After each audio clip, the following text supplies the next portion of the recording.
So Ebsta and Pavilion released a benchmarks report, which was quite interesting. They looked at 4.2 million opportunities, 54 billion in revenue across 530 companies, and a million hours of conversation.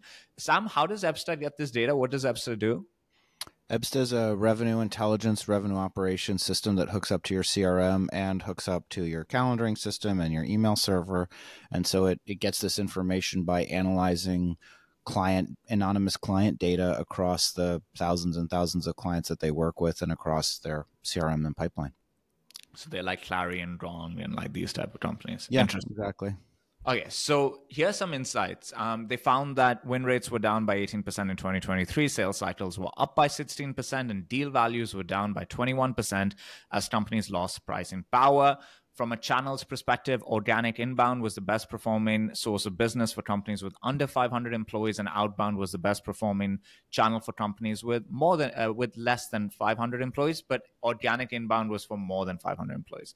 And then only 8% of companies had partnership channel, but partnership-driven leads had 3.8x the velocity of other channels.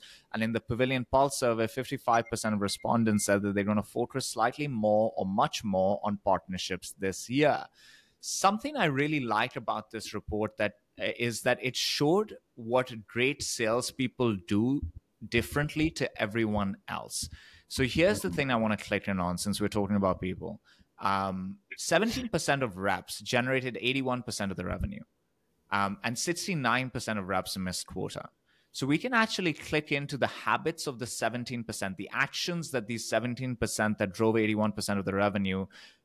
What are they doing different? So here are a few startling things. Top performers are 218% more likely to self-source pipeline. They are 366% more likely to disqualify an opportunity. They're 843% more likely to overcome objections. These are nuanced differences. These are significant differences. 412% more likely to have a next step defined. 588% more likely to follow a sales methodology. It seems like the difference between the great reps out there, the ones that drive the majority of revenue, and everyone else is not nuanced, it's significant. So then, shouldn't that make qualifying and hiring these reps a much easier problem to solve, Sam, than it seems to be?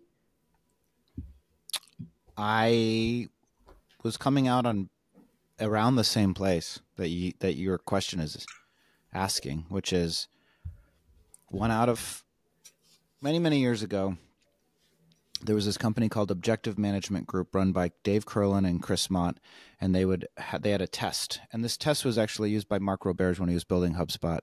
And it tested for sales DNA. And there's 4 qualities to a great seller. That is outlook, desire, commitment, and responsibility, according to this methodology.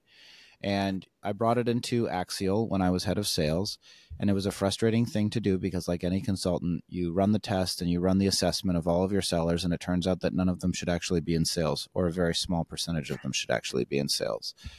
And Dave and Chris and the team at OMG would say, on average, about 20% of your people are qualified to actually be in sales, and 80% are probably in the wrong career. And seems that's true. That's where I'm coming out on it, which is there's a lot of people, not everybody. There's definitely a percentage of mid-level people, meaning mid ability that can be coached up. We talk about that. But I guess where I come out on it is, yeah, there's a lot of people in sales that shouldn't be in sales. There's a lot of people that are afraid to ask difficult questions. There's a lot of people that have high need for approval. There's a lot of people that have self-limiting beliefs around what a lot of money is and can't talk confidently about money. There's a lot of people that get very defensive and emotional when they're addressed with objections and can't be clinical about it or disassociate their personal emotion from the conversation at hand.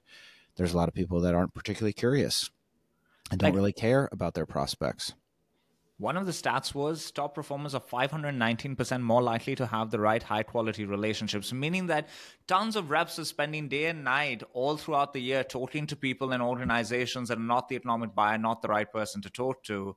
AJ, like when you see data like this, right, because your numbers are different. Like you've been an elite sales leader that has built high-performing teams. It doesn't mean 10 out of 10 people that you hire are fantastic, but your numbers are quite different to this. What do you think is playing out over here? Do you think that we just have too many technology companies that need too many salespeople compared to the actual amount of good salespeople out there? That the challenge Well, of scaling tech as an ecosystem is actually the deficiency of quality people? yeah, I mean, we've gotten complacent for sure. Like we've definitely gotten complacent in terms of the quality control of how we're managing our team. But I also would go back to the numbers that you cited from Ebsta. I don't remember all the numbers, but you said like, 18% sales cycle elongation, 16% ACVs going down. And then there was another number that you cited that was like another miss. And when you add all three of those up together, you get a very large miss. Like you get a very large, there's a massive delta, right? 100%. And so like if you're in the sales role and you have all of those metrics feeling like they're working against you, whether you're a top seller or not, whatever the case may be, you're definitely going to have morale issues across the floor. And I think that that's what a lot of this plays out to is like, is it a talent issue? Is it a coaching issue? Is it a hiring issue? Is it like, there's just a lot of those issues. And ultimately, I think it just amounts to, what Sam said. I mean, there's only a handful of folks that are actually set to be in the roles. And we didn't do the interview process. Asid, in a text a few weeks ago, you said, oh, we've been terrible at interviewing. We've gotten just trash at interviewing.